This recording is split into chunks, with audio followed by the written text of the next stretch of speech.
Hi, my name's Erica and I'm 31 years old, and last week I got diagnosed with MS.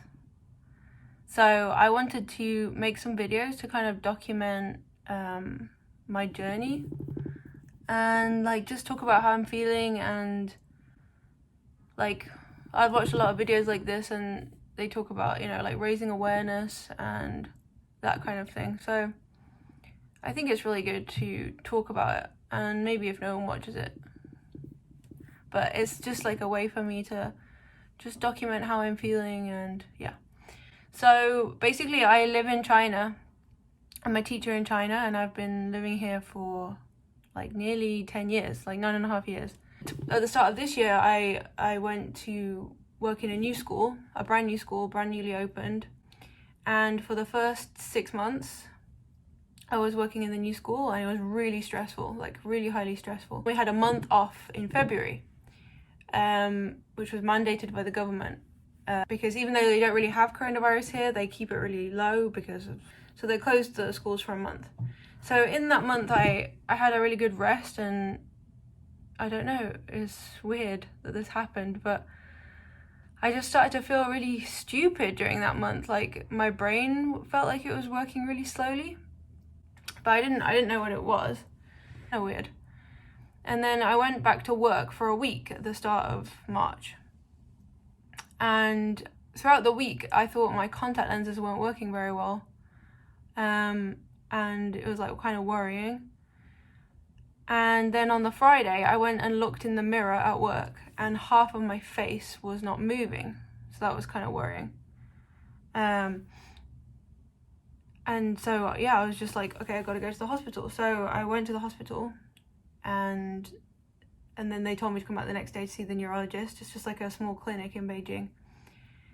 And he said, it sounds like you might have MS. I was like, oh my God, okay.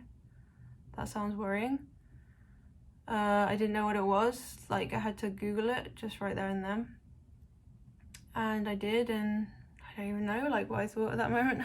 On Monday, they referred me to another hospital in Beijing, a really big hospital. I went for an MRI, and the woman looked at it, the doctor, and she said, yeah, it looks like you have MS. So I was just like, whoa, okay, what's happening here? It's really, really scary. And then we can take you in, and then you'll spend a week on some corticosteroids to reduce the problems that you have. So the doctor, she said that I had optical neuralgia. Neuralgia? Yeah, neuralgia. To go on some corticosteroids for the optical neuralgia and stay there in the hospital sleeping for a week.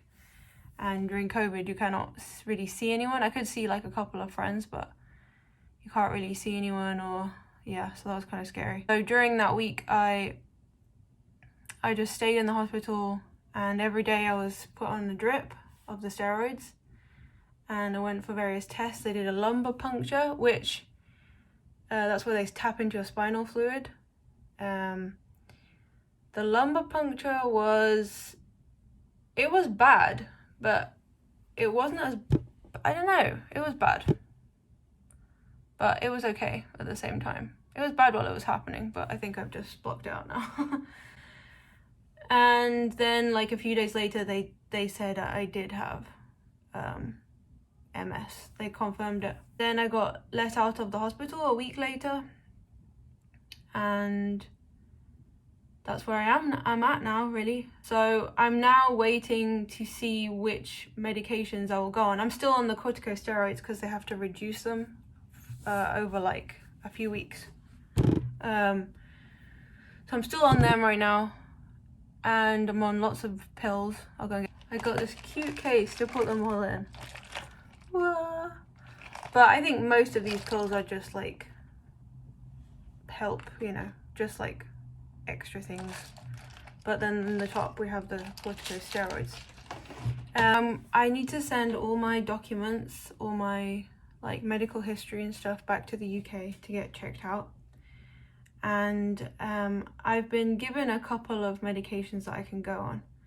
There are beta interferon, teriflunomide, and dimethyl fumarate. They're like the lowest tier medications. And in China, they wanted to put me on Spinanimod. They wanted to put me on here in China. And like that's the most interesting because it's like the highest efficacy. But in the UK, they don't offer it for my stage of the disease. So I need to see the doctor and talk to her about it. Yeah, so it's kind of I've watched like so many videos about it, and I'm just slowly researching about it, but it's kind of a new world, you know? It's like you wake up one day and the world has changed for yourself and for my family and my close friends. So you don't really know what's going to happen, but I can just hope that this outbreak will subside and I'll feel more back to normal, and then I can complete my contract here in Beijing, and then I can go back to the UK and like think of the next step to do with my life. Yeah. So thanks for watching, and hopefully I'll see you again soon. Bye bye.